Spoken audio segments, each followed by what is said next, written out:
राष्ट्रपति ट्रंप ने इस बीच अपनी तेहरान यात्रा से पहले पाकिस्तान के सेना प्रमुख से कथित तौर पर संपर्क किया है।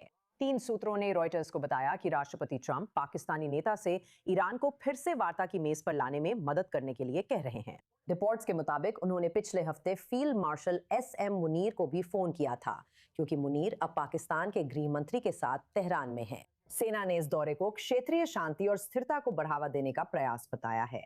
अब हमारे साथ ऑस्ट्रेलिया से जूम के जरिए जुड़ रहे हैं भू राजनीतिक रणनीतिकार और विदेश नीति सलाहकार हसन पीरजादा। हमारे साथ जुड़ने के लिए धन्यवाद। मुझे बुलाने के लिए बहुत धन्यवाद एमिली। जरूर। तो राष्ट्रपति ट्रंप खास तौर पर पाकिस्तान के सेना प्रमुख से इन वार्ताओं को फिर से शुरू करने में मदद के लिए क्यों संपर्क कर रहे हैं?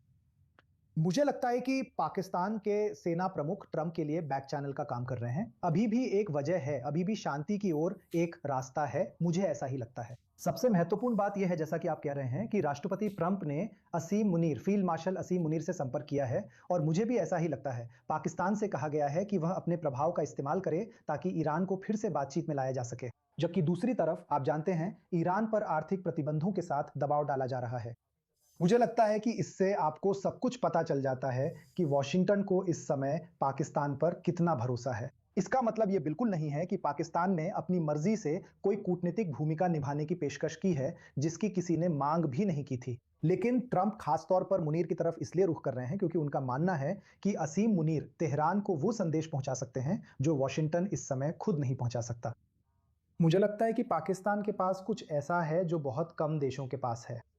इस समय उसके वॉशिंगटन के साथ कामकाजी संबंध है, तेहरान के साथ अच्छे संबंध हैं, राजनीतिक और सैन्य दोनों स्तरों पर, और पूरे क्षेत्र में गहरे सेना के सीधे संपर्क भी हैं, खासकर सऊदी अरब और तुर्की के साथ वर्तमान रक्षा समझौते के तहत। तो Syed Asim Munir, chief marshal, field marshal, मुझे लगता है कि इस समय इस व्यवस्था में एक अनूठी स्थिति में है ताकि संदेश पहुंचा सकें, सिर्फ एक कूटनीतिक नोट ही नहीं, बल्कि पाकिस्तान के सबसे वरिष्ठ सैन्य अधिकारी के रूप में। मुझे ऐसा लगता है उनके पास अधिकार और विश्वसनीयता है कि वे ईरानी अधिकारियों के साथ सबसे उच्च स्तर पर गंभीर चर्चा कर सकें और फिर ट्रंप से सीधे संवाद कर सकें, ताकि अमेरिकी पक्ष तक भी सबसे उच्च स्तर से पहुंच बनाई जा सके। मेरा मतलब है, वो आप जानते हैं, सर्वोच्च नेता के करीब अधिकारियों से मिलना। मेरा मतलब है, आपको क्या लगता है कि वो किस तरह का संदेश खास तौर पर देना चाहेंगे? मेरा मतलब है, हम में से कोई भी उस कॉल पर नहीं था, लेकिन आपको क्या लगता है कि इस तरह का संदेश सर्वोच्च नेतृत्व पर किसी भी तरह का प्रभाव डालेगा या उन्हें किसी भी तरह से प्रभावित करेगा? मेरी समझ ये होगी कि संदेश बहुत सीधा होगा कि कूटनीति का दरवाजा अभी भी खुला है, लेकिन ये मौका हमेशा के लिए नहीं रहेगा। हमने देखा है कि राष्ट्रपति ट्रंप ने यह साफ कर दिया है कि ईरान पर दबाव बढ़ाया जाएगा और वे इसमें इन बड़े आर्थिक प्रतिबंधों की धमकी भी शामिल करेंगे।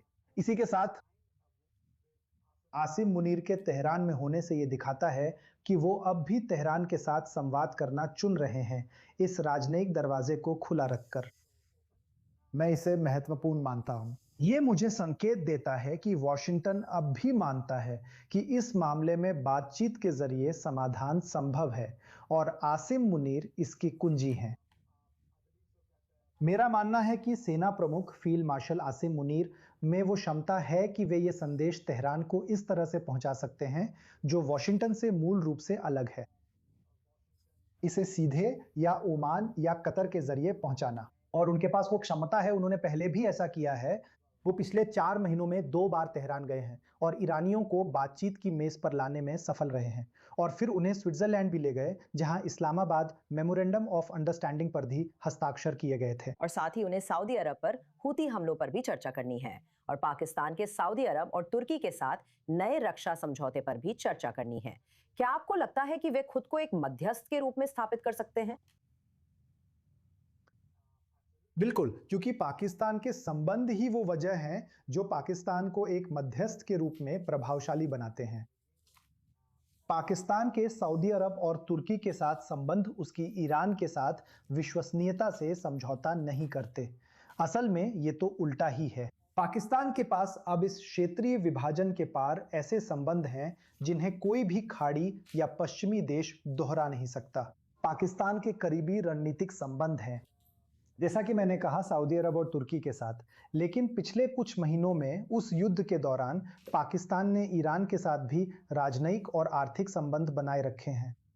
मेरे हिसाब से मुख्य बात यह है कि पाकिस्तान को यह दावा करने की जरूरत नहीं है कि उसका कोई हित जुड़ा है। एक विश्वसनीय मध्यस्थ के लिए यह जरूरी नहीं कि उसका किसी से कोई संबंध न हो, उस पर भरोसा होना चाहिए। और इस समय पाकिस्तान पर इस संघर्ष में शामिल सभी पक्षों का भरोसा है। तो मुनीर निश्चित रूप से हूथियों के मुद्दे पर भी ठोस तर्क रख सकते हैं, क्योंकि वो तेहरान को सीधे बता सकते हैं कि पाकिस्तान का सऊदी अरब के साथ रक्षा संबंध उसकी साझेदार की सुरक्षा के लिए रक्षात्मक रूप से बनाए गए हैं। लेकिन और ये पाकिस्तान को ईरान के खिलाफ युद्ध का हिस्सा बनने का लाइसेंस नहीं है, बल्कि पाकिस्तान सऊदी अरब और तुर्की की रक्षा करेगा, क्योंकि पाकिस्तान ने उनके साथ समझौता किया है। तो मुझे ऐसा लगता है बड़ी तस्वीर ये होगी कि पाकिस्तान को एक पुल के रूप में देखा जाए, जो इस प्रतिस्पर्धी क्षेत्रीय ब्लॉक में इन सभी देशों के बीच सेतु का काम कर सकता है, सिर्फ एक ब्लॉक का सदस्य बनने के बजाय। पाकिस्तान इन सभी को एक साथ ला सकता है, और यही मुनीर की भूमिका तेहरान में होगी। ठीक है, सब कुछ समझाने के लिए बहुत बहुत धन्यवाद।